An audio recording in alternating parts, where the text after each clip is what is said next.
Well, good morning. Welcome to Getting Respect While Working Online. The pandemic has brought about new ways of working and new ways of getting work accomplished. A piece of it is how you're seen through that process. So I thought it'd be helpful to put something together to understand what goes into how you come across and how can you present the best image ever so that you do get the respect you deserve. Today, I thought I'd talk about ways to reduce stress at home, which allow you to be more productive. People have challenges, major challenges today, trying to get their work accomplished, schooling, all of the things that are going into new ways of working and still be productive. I'm going to talk a bit about creating awareness around things that communicate a professional image online and communication techniques to minimize distractions so that you do get the respect you deserve during this pandemic and beyond. You know, I've heard said, we're in the same storm, but we're not in the same boat.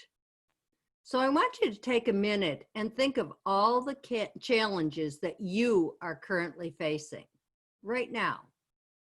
Maybe jot some of them down.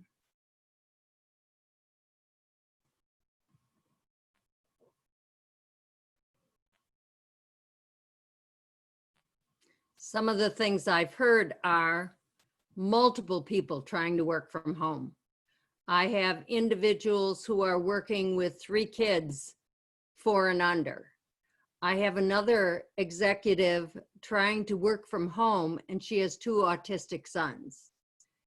People have all sorts of challenges. Your spouse, significant other may be trying to work from home at the same time and balance the responsibilities of home with the responsibilities of work.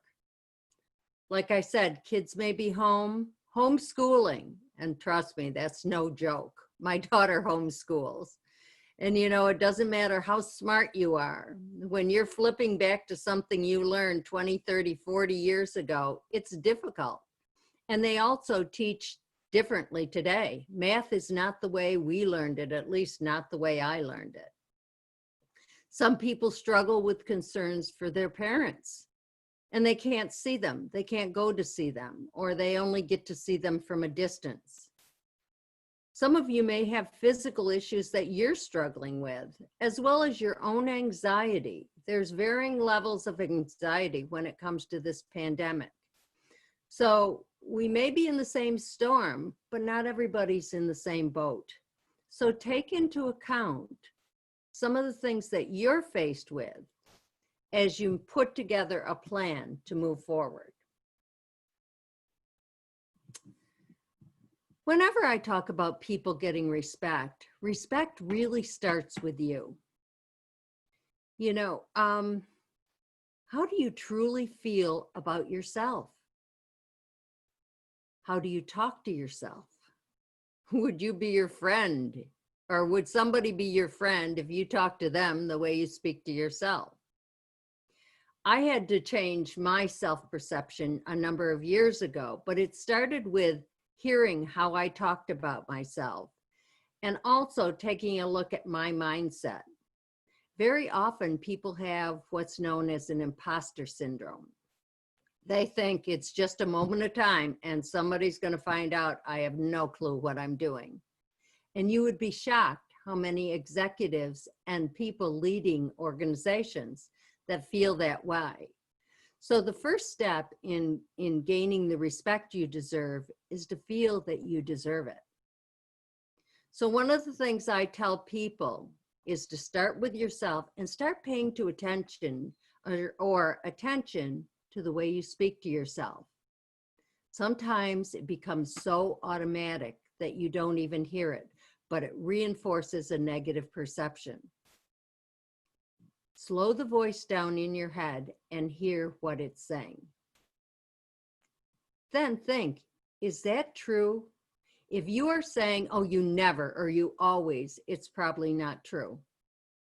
So start there. change the way you see yourself, know that you deserve the respect that you should receive, and determine goals moving forward about how to change that. So part of the way to really change the way you come across is to reduce stress at home. If you are struggling with a spouse who's trying to work from home as well as you, and things can get tense and there's kids in the background and people are trying to work, so it's time to have some honest communication with those people that you live with or who depend on you, to talk about what you really need to get done and what you need from them in order to accomplish it. Start understanding what they need to get their work done. And it may be somebody outside of your home. It might be a parent calling. My son has a father-in-law who calls him countless times a day. So it really is about having honest communication about what you need to get done and what you need to be able to accomplish that, and have a discussion about how you can work together so that both people's needs are met. Sometimes I've heard when people are sequestered at home together that stress is really rising. I've heard divorces are going up. I read an article that an attorney from Manhattan said his calls inquiring about divorce mediation have doubled since the pandemic started. So why is that happening? Well, people very often, when they're stressed because of external things such as the pandemic or the issues at work, they bring that stress home and it pushes your buttons. We're going to talk a little bit about what really pushes your buttons. But you need to think through, what do you really want to accomplish? And what do you need from another person? And have open communication about what that is. But the way you deliver the message goes a long way towards whether or not somebody even understands you or will take time to hear you. So it really is about watching your tone of voice or asking, I'd like to have a conversation so that we together can get through this pandemic with as minimal stress as possible. And then sit down and really talk in a calm tone about what you need. People who argue don't really often get what they need because people get so caught up in the emotions that they fail to listen and they don't really understand what the person needs. So much of it goes into how you deliver the message, to ask what you need, and to have those conversations, periodically checking in, asking each other, how are you doing? Different people have different stress levels. Very often one partner is more stressed about the pandemic than another partner. Some may be laid back and some are just wigged out. I have a friend like that who she is beside herself, has not left her home in 2 months. So it really is about understanding what the person's going through and trying to meet the needs of another. And when you see them giving you what you need to get your work done and to get your needs met, make sure you show gratitude. Tell them, thank you. I really appreciate, your help with this, the fact that you took the kids so I could get my work done. One of the families that I work with, both parents are trying to work from home and they have very young children, 4 and under. So one of them works in the morning and the other one watches the kids, and then they switch. The other watches the kids in the afternoon. And then when the kids go to bed, they both get everything done that they weren't able to get done during the day. And they have conversations with their workplace so that the work understands what they're trying to accomplish, what they're up against, and how they will meet the needs of the organization. But it really is about having those conversations and not stuffing your feelings, because when that happens, usually people end up blowing up and saying things that they don't mean to, but they can't take back. And some things that are said can have a negative effect on a relationship going forward. So those are some of the ways that you can reduce stress at home. Some of the communication techniques, button pushing. You know, what really pushes your buttons and really annoys you? The truth is, when you think about someone pushing your buttons, and very often with a group, I say, what is it that somebody says or does that pushes your buttons? Then I ask them how they behave or feel when that occurs. And then I ask them, is what person did it, A, cause your feelings and your behavior? And they always say, yes, yes. But the truth is, no, that is not what pushed your buttons. What pushed your buttons is when something happens, you flip into your head and put meaning to what occurred. And that's what creates your reaction. The good news is that's within your control. Once you realize that that's what you're doing, you can slow yourself down, ask yourself, what's going on with me that's causing this?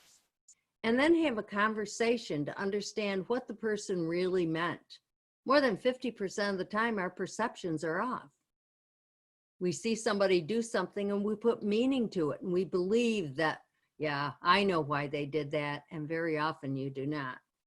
So when you feel your buttons are getting pushed, that's the time to flip into yourself, understand what you're saying to yourself that's causing that button to get pushed, and then having an honest conversation with somebody. If they're doing something that causes you frustration, just tell them and see if they'll change that.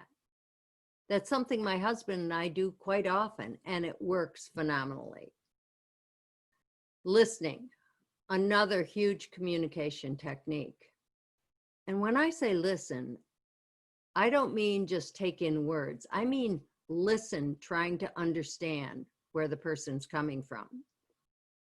Listen to understand, not just rebuttal. So often, though, when we listen, we immediately flip in our head and start the argument over, and we don't even hear what the other person's saying. So what I'm saying is really slow it down, listen, try to understand what is going on for the other person. Because very often, what they're upset about and talking about has nothing to do with the underlying feelings that are going on for the person. And I used the example with a coaching client that was very upset because her son kept leaving his stuff on the floor. And she had talked to him countless times and he still did it. And when we peeled back the layers, she was talking about clothes on the floor, but that's not what upset her. What upset her was she didn't feel heard, she didn't feel respected, and she felt taken advantage of. And so once she put those conversations together and told her son that that's how she felt, he got better at picking up his clothes. Not 100%, but much better. Again, I mentioned tone. Your tone of voice. At tone, somebody determines whether you're for them or against them. And the interesting thing is, a signal passes through your brain, through the limbic center of your brain, which holds your emotions before it ever gets to the other side, the rational side. That's why very often we get upset and we say things and then say, ugh, why'd I say that? But even that understanding, you can slow your brain down momentarily just to think through what you want to achieve and ask yourself, is what I'm about to say going to get me closer to my goal or farther away? Another tool you can use is framing for outcome. Instead of getting upset with a partner and saying, I need you to, if you could say, in an effort for me to get my work done and you to get your goals accomplished, I'd like to talk about. So you frame the conversation based on the desired outcome that you're hoping to achieve. Again, tone of voice says everything.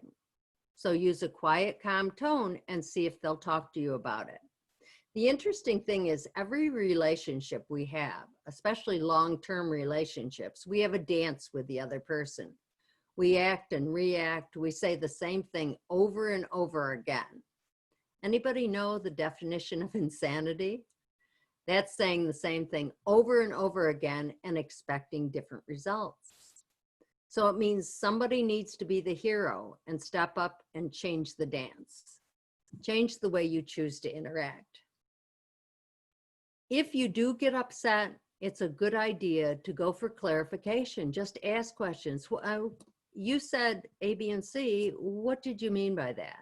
And then just be quiet and listen to what the person says. Very often, you misunderstood their intent. And without asking those questions, you'll never know. So it really is about checking your perceptions. Check your perceptions and do a perception check. When somebody does something, think to yourself, what is my current perception? Then force yourself to think of something else that might be going on with the individual. And then ask them in a calm tone, using open body language, good eye contact, and ask them, when you said this, what did you mean? Check out your perception so that you're dealing with facts, not necessarily misperceptions. So those are a lot of the communication techniques that you can utilize to have those open and honest conversations that can reduce stress and help you to come across more respectful and more professionally in the workplace. So how do you communicate a professional image? One of the best ways that you can do is, what is your surroundings? Do you have a professional work area in your home? And very often people don't have an office. But I had one individual who had set her office up at the kitchen table by the back door where the animals were constantly going in and out. So it meant just moving it to a different location, and she had a 9-year-old son at home who could take care of the animals. So it's set up an area, and especially with little kids, you can use tape around an area and help them to understand that even though mom and dad are home, they're working. Because usually when mom and dad are home, it's vacation, it's party time, it's time to play. So help them understand what they need to do so that you can get your work done, but also allot time for them. Also, how are you showing up?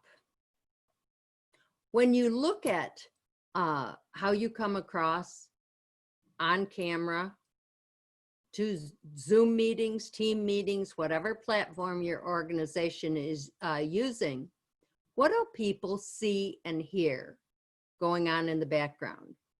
I listened to one, it was a professional giving a seminar, and his office was so destroyed, it was very disconcerting. I mean, you couldn't help but notice all the stuff piled all over.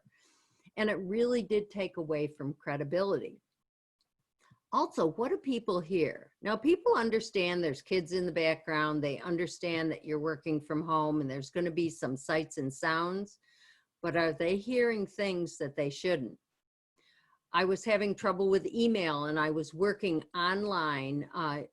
I am a member of Best Buy, Geek Squad, and you can't take your computer in anymore. You have to use their remote services.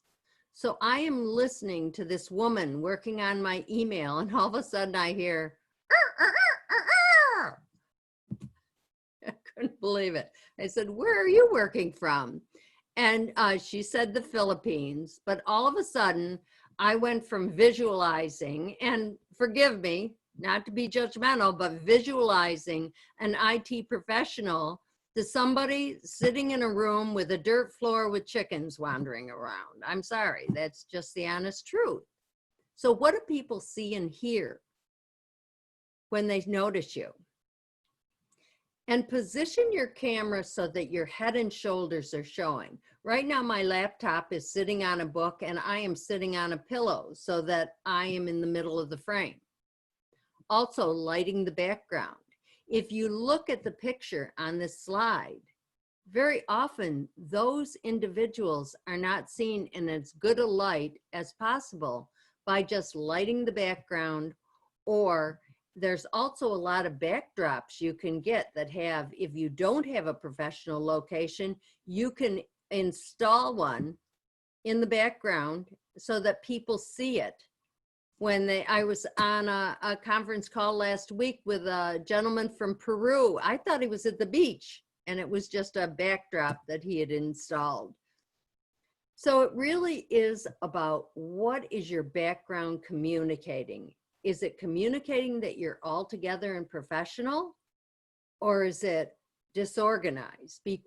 Because what people see, they equate to you. Another thing that can be helpful is people who wear glasses. If you tip your head, you can see there's a glare off your glasses, and it really does take away from what people hear. So it just means finding a way so that the glare doesn't happen. And you could just take a look of situating how you sit, and it can minimize the distraction, and you can come across with a more professional image. Other ways to impact your perception remotely is to lean in. If the platform you're using, you can put the pictures along the top. If you are looking at the pictures when you talk, if I'm looking at the picture, you're not making eye contact. If you're looking at the camera, as disconcerting as it is, it appears to others like you're making eye contact with them. So lean in. If you have the option to put the pictures across the top, then it feels more like you're speaking to people, and yet look to the camera on your laptop. And really speak, your thoughts. Tie things to business objectives. If you're trying to get a job, if you're interviewing for a job, understand the vision, mission, and values of the organization and how your work can help enhance that for the organization. If you work in an organization and want to raise the bar on the level of respect that you get, learn about the organization, learn about the competitors. Then when you speak, tie it into business objectives. All of a sudden, people start to see you in a difficult light. Now, if you have somebody who doesn't listen very much, a leader, because there are leaders out there like that, ask questions, plant seeds. Have you given any thought of what this downsizing will have to the overall level of morale and trust in the organization? And in the background, have some research that you looked up. And then if they respond, you can easily say, would it be helpful? I've been researching this. Would it be helpful if I send this information to you? So it really does help them to start to see you in a different light. See you as a more integral part of the organization. So how you appear, how you set, your posture, leaning in, making eye contact, the words you use. And if you're interrupted, just keep talking for a couple minutes. People sometimes tend to talk over one another. And so keep talking at least for a few seconds. And what that says is, I have something to say. And you can also use nonverbals if you want to complete what you were going to say, and say, just a moment, please. Finish what you're saying. But if nothing more, continue speaking for a few seconds, because the message is, I have something to say, and I'll finish as soon as you're done. So all of those techniques are to maximize your impact remotely and to help people start to see you in a different light. Once again, your posture, smiling. When you smile, people are more apt to listen to what you have to say. Making eye contact, as we discussed, by looking at the camera. Take up more space. If you notice the person with the most power in your organization, they tend to take up more space. So I'm not talking about sprawling, but just, take up more space. Very often women, tend to be polite and take up little space, but try to take up more space. Sit up straight, lean in, be well groomed. Once more, that communicates a lot about you.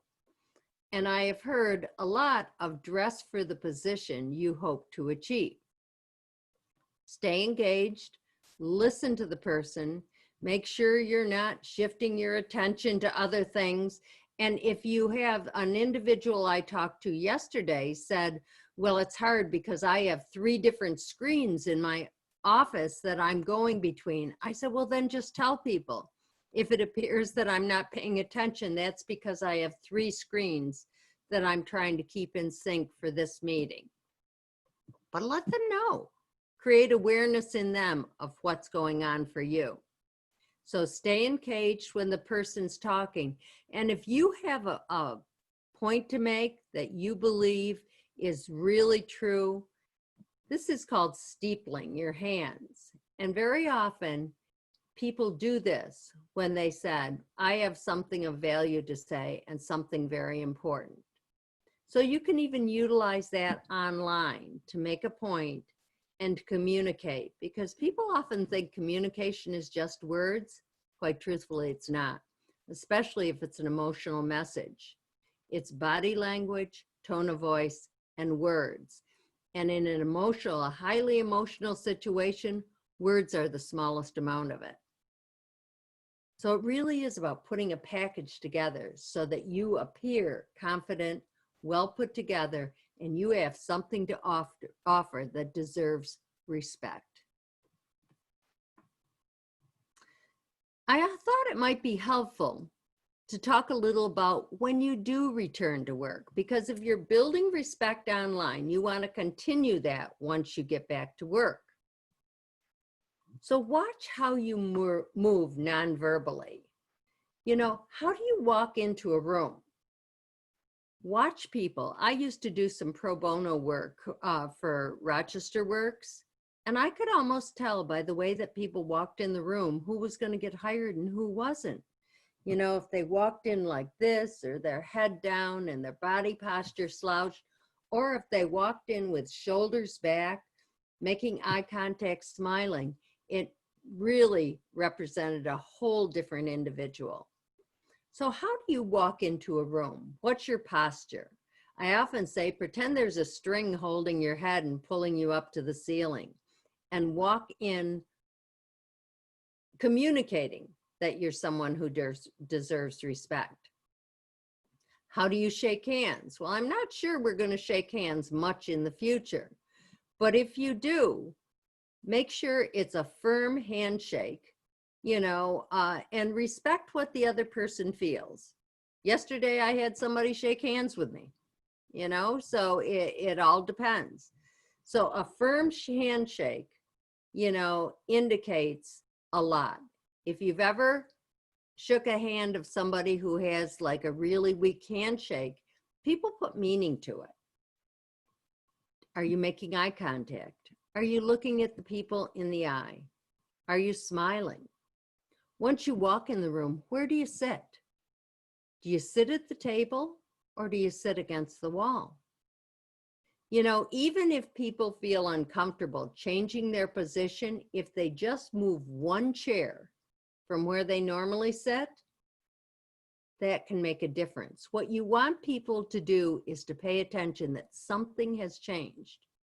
One of my first coaching clients, the last day I worked with her, she walked in and I looked at her feet and said, oh my gosh, I thought you had heels on, because she walked in so tall. It was profound. So you want to make some subtle differences so that people all of a sudden say, what's different about this individual? When you speak, what's your tone of voice? Is it one of confidence? Or do you, excuse me, I'm sorry. This is probably a silly idea, but don't minimize what you have to say. think through what you want to say, what the impact on the organization is, frame the conversation in that impact, and let them know your perception. Often people ask permission to speak. Excuse me. You don't see the most powerful people at the table asking permission to speak. They just speak. And do you allow people to speak over you? That's what I was talking about when I said just continue to speak for a little while, even if people cut you off. You know, that's something, to be totally honest, that's something I struggled with. But when you talk over another individual, what you are saying, and what got me to really pay attention is, you're saying what I have to say is so much more important than what you have to say. So watch how you come across with your speaking non-verbally and how you really show up. So as I said, you know, omit the qualifiers. Don't say, this is probably a foolish suggestion, or people do that to protect their ego. They don't want to appear like they're full of themselves or whatever. But people won't give you respect unless you believe you deserve the respect and you emit it through the way you show up. So don't ask permission to speak, hold the floor, and use nonverbal cues to keep speaking.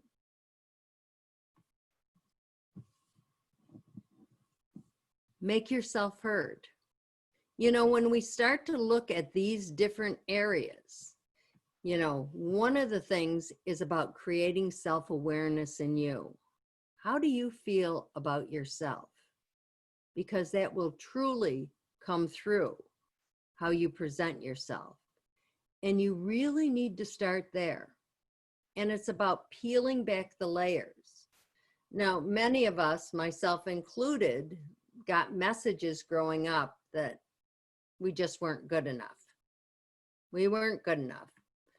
You know, no matter how hard we tried, we weren't good enough. But if you're still carrying that today, whose voice is it? I asked you to check into the voice in your head. And I've asked people, you know, pay attention to the voice in your head. And you don't need to tell me, but whose voice is it?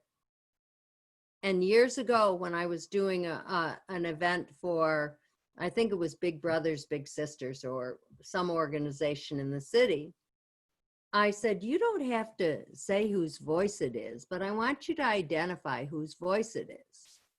And a woman in the back row said, well, I'll tell you whose voice it is. It's Miss Campbell. And I said, okay, who's Miss Campbell?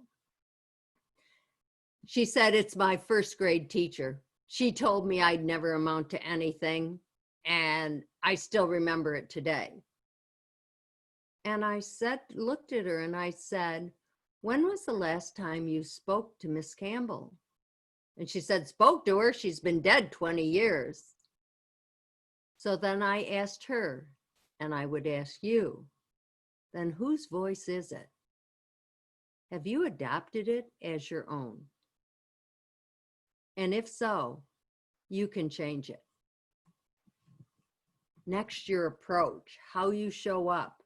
Are you put together? I tell people when they walk in or when they prepare for a meeting, make sure they have everything they need. If there's documents they need, have them handy. Make sure you have at least 2 or 3 pens in case something quits. You know, make sure you have water to make sure that if your voice starts to go, that you have a way to help yourself come across professionally. How you show up has so much to do with how people see you. But the good news is that's within your control. So pay attention to how put together you are, how prepared you are. Have you got the things that you're going to need to come across?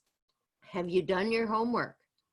Do you know what the organization is looking for? And can you weave your ideas into that? And can you help them to understand how your role in helping to bring those things to life? If you do those things ahead of time, you're going to show up in a more positive light. Framing conversations.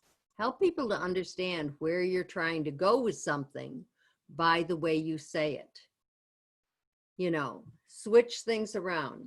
One of my coaching clients I spoke with had a real breakdown with an employee who he thought very highly of. But what he said is, you need to sit at the table. And she got so offended. She got offended because it sounded like a demand. The intention behind it was he saw her as leadership potential, and he wanted others to see her as leadership potential. But the way he framed what he said, she didn't hear it that way. So anytime you want to say something, frame the conversation in the desired outcome you hope to achieve. And that way people say, in an effort to help us be more competitive, in an effort to focus on the safety of not only our employees, but our customers, in an effort to whatever it is, why don't we consider, or have we given thought to? But you start with where you're trying to go with the conversation so that people listen or will give you the respect to hear what you have to say. Use questions. Use questions to plant seeds and get people to think. Have you given it thought to what might be going on with our employees currently with pandemic? Very often leaders communicate a lot at the beginning of something, and then it kind of falls on the back burner and they don't pay as much attention.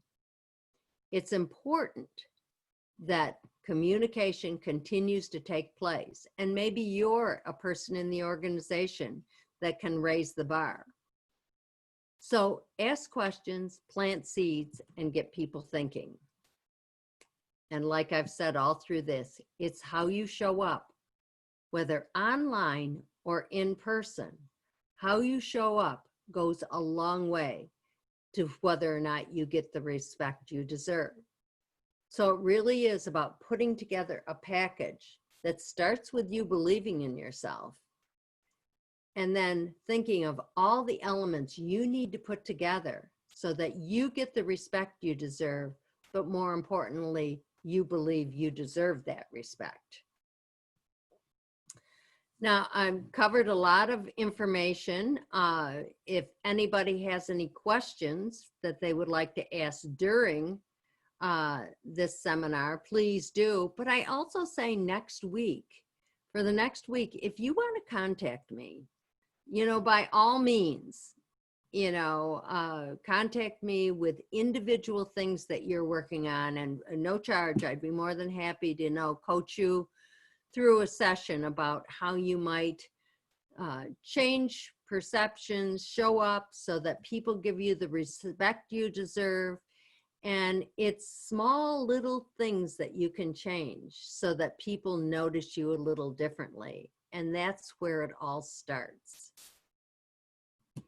I want to thank you for the opportunity to share this information. I hope it's been helpful. It really is within your control to raise the bar on the respect that you deserve and things that can be helpful. Let's see. Thanks for sharing, Beth. I've been learning how to transition from being an outside salesperson to inside. Sales is all about relationships. So it's still about developing relationships with people. And how you do that online is very similar to how you do that in person. So really check in with the people to see how they're doing with all of these things. And talk about how you feel, how you're going through it as well as them. And then work on developing that relationship with that individual, because that is that's what creates sales. People don't buy your product. People buy how it feels to work with you. So the more you focus on that and developing a relationship where people respect you and want to interact with you more, the outcome is usually increased sales. But that's where it starts. Sales is a relationship building, bottom line. So it's more about transitioning into how to do that remotely as it is how to do it in person. Hope that's helpful, but I truly mean, if you want more conversations, by all means, I've put my contact information on this slide, and give me a call. I'd be more than happy to chat. Any other questions or areas you would like to delve in a little deeper? If not, thank you for joining us, and I hope it's helpful. And please stay safe and go out there and get the respect that you truly deserve. Thank you.